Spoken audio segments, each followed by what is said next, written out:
Hello and welcome to NJBIZ Conversations. I'm your host, Jeff Kanij. My guest today is the business manager of the International Union of Operating Engineers, Local 825, and friend of the show, Greg Lalevee. Greg, welcome back. Thanks, Jeff. It's great to be here. Oh, thanks for joining me. I appreciate you taking the time. We're going to talk a little today. What we're going to talk about today is a little bit different than we usually talk about infrastructure and stuff like that. Although we'll get to some of that. Mainly, what I was interested in is something that's relatively new that you folks have started. It's a joint degree program between the local and the Hudson County Community College. As I understand it, it's funded in part through a state labor department grant, and it combines an apprenticeship with your union and coursework at the college. That's probably, I'm guessing, a fairly simplistic description. So why don't you walk us through it? Where did this come from, and how does the program work? Sure, and your description is simplistic, but it's accurate. Okay.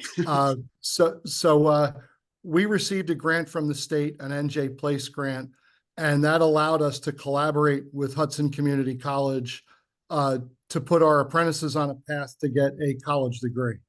So they were given a certain amount of credits by virtue of the work they do as an apprentice. There's practical work as well as classroom work in their road along the apprenticeship. And then on the other side, they had to do traditional classroom work at Hudson Community College. And when those combined, they were granted a degree in technical studies. Okay. All right. Now, and I know that I've spoken to you before, and we've at NJBIZ we've covered a lot of your union's efforts to kind of train your members in the kind of skills that they need, which is a lot. It's a lot. Let's just leave it at that. There's a lot that they have to know. I'm guessing that this goes toward getting them up to speed and everyone knowing what they need to know for some of the complex work that you have to do. Sure, absolutely. Over the past number of years, we've seen a substantial number of digital platforms come into our world. So the cranes that you see on jobs have fairly sophisticated computers on them that deal with everything from the weather to the operating conditions of the machine to the amount of weight on the hook and whatnot that the crane's handling. Lots of feedback coming back to the operator. Same thing in the excavating equipment. There's now GPS controls on bulldozers and excavators that help guide. You can actually flip a switch and the blade would move itself almost like an automated vehicle. There's some work to be done before you can put it on automated. But as this technology continues to grow and continues to move in, it's absolutely clear to us that we have to train in a different way. We have to train for the technology to be able to supply our employers with what we call the operating engineer of the future, who knows how to handle these digital platforms, how to program the computer and the GPS systems, and then operate the machine efficiently to give them obviously the best product and the best productivity on the job site. Okay, all right. So this leads to a college degree, an associate's degree, I think you said. Is that right? And yes, an associate's in technical studies. Okay, and a full-time job, or is that something that comes later? Yeah, well, as they go through the apprenticeship, part of the apprenticeship is work experience. So they are getting sent out to jobs consistent with what experience they have or what they have been taught. And then they come back to the school, they learn more, and you build your resume over 4 years on how to do the job of a heavy equipment operator. Okay. And is there a model for this? I mean, is anybody else doing anything like this, or is this a sort of a first in the nation? Because I haven't, to be honest with you, I haven't heard anything like similar to this than in you know. Sure, our friends in other trades are starting to move into the educational space, but honestly, technology we believe hits us the hardest, and we need to be the most responsive. So we believe we're on the cutting edge and moving this into something where there is a credential or degree that goes along with the person to acknowledge the fact that just we're living in a different age. We're transitioning just as any other industrial transition has gone. There's still work to do. There was work, after steam engines were done and the textile industry went to machines. There was work to be done after assembly lines were set up. but it was incumbent upon the workers to be trained in the new technology, Absolutely. the new way, and to be productive employees for their employers. Okay. And so can you give me a sense for what the reception has been? I mean, I think you've already enrolled folks in the program, right? People have gone through it and done it, and you've gotten some folks actually to the other end. Is that right? Yes, we graduated 22 people Okay. on May the 16th who have their associates in technical studies. Our employer base is extremely supportive of this initiative. The thought that they're going to get a much more well-rounded employee Sure. and taught other things, even in the general studies area. The apprentices are taking English classes, they're taking basic math classes, they're taking a basic speech class. So even so far as what would be soft skills or general studies, we're sending a much more well-rounded employee out Sure. to our employers, which is our goal. Okay. All right. Well, that's an interesting. I want to ask you about that too, about the goals you have in mind. First, the funding. I mentioned the Labor Department grant. Is that something that's continuing, or do you need to work on funding again and again? Well, we're going to have to reapply, Okay. and the goal there is to eventually to make this something that's not necessarily dependent on government funded, Okay. Mhm. where it could fund itself. But of course, the help from the government will help us establish how we do this, what the curriculum needs to be, and to show the success of it so that we can continue to build this out to be its own standalone initiative. Okay, so then that brings us to the question of how you measure success. You mentioned showing that it's a success. What does that mean in this context? Just getting people into jobs with an associate degree, or how do you gauge how well you're doing with this?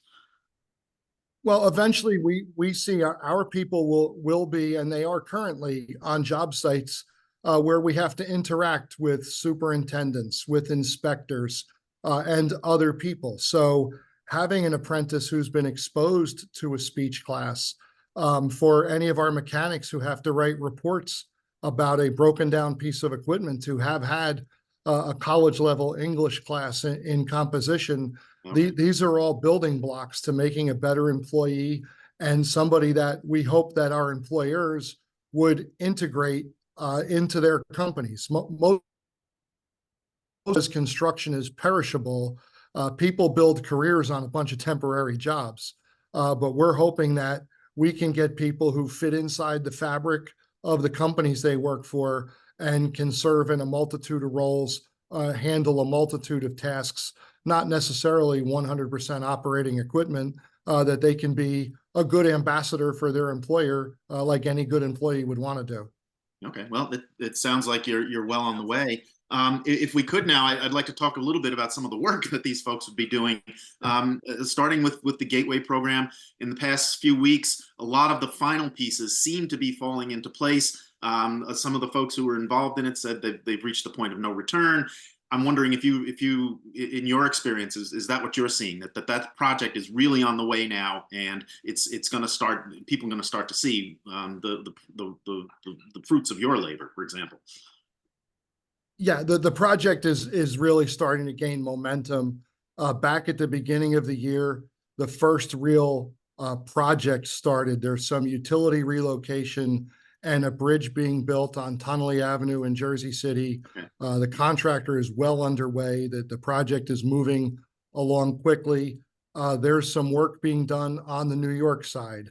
There are some utilities that need to be relocated on the east side of the tunnel project. There's work to be done to stabilize some of the soil in the middle of the river, which has already commenced. Mhm. So that's moving. And then the tunnel itself is going to be drilled in two separate segments. One's called the Palisades segment, which will go from the Tunnelly Avenue work that's being done now, because that will be the portal. And then that will take it to a shaft that's right about on the Hoboken, Weehawken city lines. That project is out to bid. Okay. The bids are back in. We're just waiting for GDC to go through their process and award the project. But from all indications, they want to be drilling by the end of this year. At the end of this year, wow. And then, yeah. Okay. Yeah, so this thing's really starting to take off and move. Mhm. Yeah, well, I mean, that's what everybody's waiting for, right? I mean, when is the tunnel going to start? When are you going to start digging the tunnel? So that's fascinating that you're expecting it by the end of the year. Yeah, and a project like this is massive in the first Mhm. instance. To drill that entire tunnel, I had somebody ask me, well, can't we drill from both sides and meet in the middle? That's impossible. So we're only going to go one direction Okay. from New Jersey to New York, but two shafts, so there will be two crews and two boring machines working at the same time. One of them will launch, the other one after the first is about 1,200 feet into its work. And then they'll work side by side until they get to the shaft in Hoboken, Weehawken. By then, the next project in a perfect world will be bid and awarded, Okay. and the next contractor will be ready to take over and move forward from there. Okay. So, but this is going to be, by the time you get tunnels drilled completely, all the utility relocation done, tracks done from the Lautenberg station all the way through the tunnels. And then let's not forget, part of the entirety of the project is to take the existing tunnels, rehab them, because so much of the Right. switch gear and signal lights was compromised when the tunnels got filled with salt water Right. from Hurricane Sandy. So, there are steps in the project to mitigate any potential future disaster like that, floodgates and whatnot. So, Okay. this will be about a 10-year process to All right. complete, but it's Wow. really got momentum now. Okay. Yeah. And can folks actually see some of this work now? I mean, because that's going to really drive it home to people when they actually see your folks out there doing this kind of stuff. Is there stuff that folks can watch now? Well, well, as people go down Tunnelly Avenue, there's obviously a construction site there. Okay. So that's part of this project. It's one of the things that happens though with tunnel construction. It's 150 feet below our feet. We're not Right. going to see it. Right. Um, to try to draw a parallel, my members have been working for approximately 8 years on a water tunnel under the Hudson River in New York State, right around Newburgh. Okay. The tunnel is 800 feet down. Mhm. People drive past it every day. You wouldn't know that there is a mining machine sending rock up to the surface every day Mhm. that's being handled and rehandled, moved off site, and all the associated work that goes for a project like a water tunnel. It gets lined with stainless steel. But my point is that it's going to be very hard to actually see it.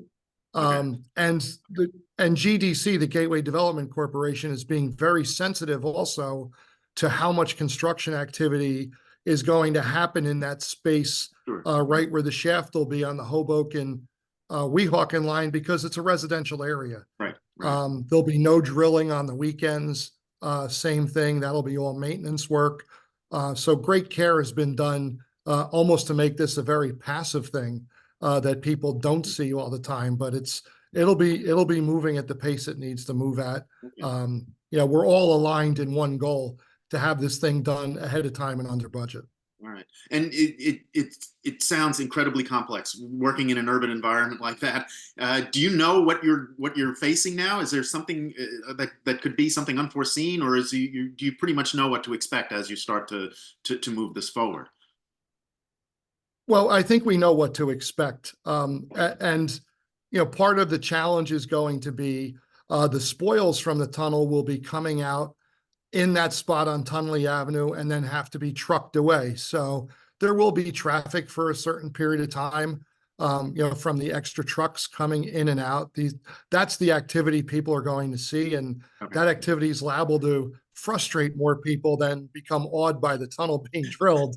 Well, But yeah, it goes along with it though. yeah, it's part of the process, and it's a small area to bring all those spoils out. It's Right. not like it can be, just staged there. It has to be taken away almost immediately. Okay. Another big project is expansion of the turnpike near the tunnels there. There's been some opposition to that. It's been controversial. Where is that? What's the status as far as you can tell? Well, from what I can see, the project is still moving. The Okay. Turnpike Authority continues to move on. They're having their requisite public hearings with Coast Guard and other necessary agencies. The governor's office still squarely behind it and speaking positive of it. At the end of the day, the opposition is there. We have a hard time trying to figure out what the opposition really is, because again, we're talking about a process from permitting to the end of construction that will be 10 years in our future. Okay. So some of the people protesting are also people coming from a philosophy that all of our cars will be electric within 10 years. If that happens, I don't see, what the emissions problem might be on the Turnpike. Either they don't believe their electric car philosophy, or they're just dead wrong about the Turnpike. I can't figure out which it is. And that's one of the issues when you try to have really just a healthy, conscious discussion about a project like this, of how are we getting where we're getting? How are we having an honest conversation?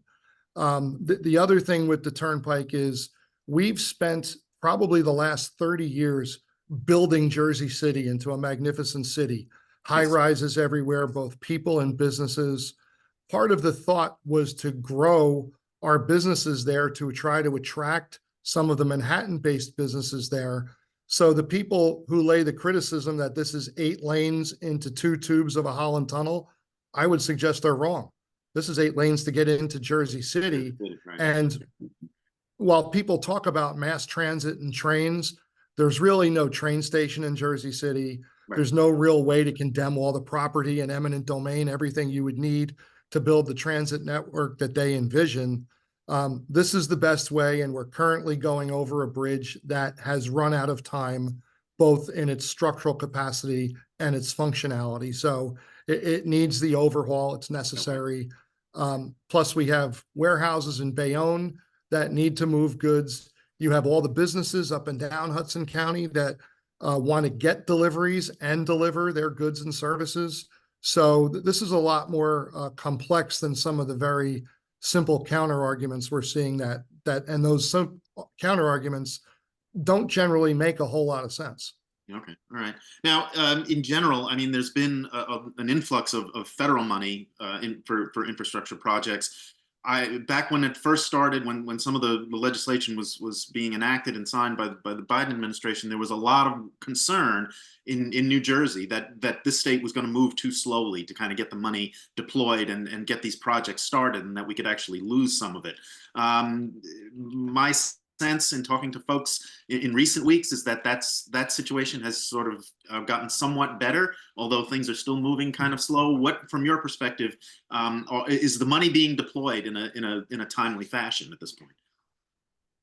Sure. First of all, there was an early concern with that, and I would say that that's been worked through and handled well. Okay. When we look at the size and scope of the bipartisan infrastructure bill, 1.3 trillion, there needs to be an administrative and a bureaucratic system to move everything, move paperwork, move money. It takes a good 1.5 to 2 years to put that system and that infrastructure, if you will, together to move everything. So it's starting to move now. I would venture to say that within the next 18 to 24 months, we're going to see a lot of bipartisan infrastructure dollars flow. Of course, we pass a bill, everybody wants the 1.3 trillion on the street immediately. Right. That's just not possible, and for good reason. There's a system of checks and balances. Some of these things are competitive grants, and that's really where I think the state needs to lean in to make sure that we are positioned to nail every dollar of competitive grant money we can to improve our infrastructure, because the reality is the other 49 want to compete for the same dollar. Sure. Mm-hmm. So there's no reason to really want to pass up on any opportunity, and to not have as robust of internal systems to make sure we're applying for whatever grants are available and addressing our needs here, because our needs in New Jersey are great. Oh, absolutely. And as far as you can see, that's happening. There are there are folks who are working now on making sure that that the state is getting all the money that's available to it. Yeah, absolutely. And they're going to continue to do that. Like, one thing I would tell people to watch, and we've already seen, is the number of water projects that have come out, whether Oh, it's sure. pump stations, changing out more lead pipes, doing some sewer work. There's huge projects coming around with the combined sewer overflows. Some of that money has really moved in a robust way. So, we're seeing the fruits of the labor here, and we're going to be going to work on some really great projects. Well, that was the last thing I was going to ask you, was what should folks be looking for now over the next, say, 12 to 24 months, or what will we be seeing out there on the streets, on the roads, in buildings and things like that? Yeah, I mean, those upgrades to our sewer and water systems, they're so critical. Our infrastructure in the Northeast and in New Jersey is so old, and it's hard to tell, for instance, how much our water pipes or sewer pipes are leaking, because Oh, we sure. don't see it. Right. And we find ourselves managing disasters. If people just think about looking at the morning news and how many days we see a water main has ruptured, Right. this is all about changing all this stuff, doing it in an ordered fashion, which is less costly, rather than responding to emergencies all the time and doing things on an emergent basis. For instance, the tunnel that our members are building in New York, that juncture of New York City's aquifer has been losing 35 million gallons of drinking water every single day. Oh, wow. Okay. And just by sealing the leak at this juncture, so much of that'll be preserved. And of course, there is some erosion going on, but you can't see it. It's subsurface. So the problems will come eventually, but the idea is to have our infrastructure in a good repair. Similarly, you see the gas companies in New Jersey, Public Service, New Jersey Natural, South Jersey Industries, Elizabethtown, changing out all of their old cast iron pipes to polypropylene. It's addressing leaks that are currently in the system that needn't be there. So we have great needs here, but I would say in our water, sewer, and combined sewer overflow systems, I think people are going to see a great amount of work start to happen over the next year. Okay, well, we will leave it there, and hopefully you'll come back and give us an update on what all that work is doing. How does that sound? Love to do it. Love Okay, coming great. on with you, Jeff. Okay. Greg Lalevee, Business Manager of the International Union of Operating Engineers, Local 825. Thanks for taking the time. As always, it's always great talking to you. I appreciate it. Thanks, Jeff. Always good to be with you. And thank you for watching. Until next time, stay safe, everyone.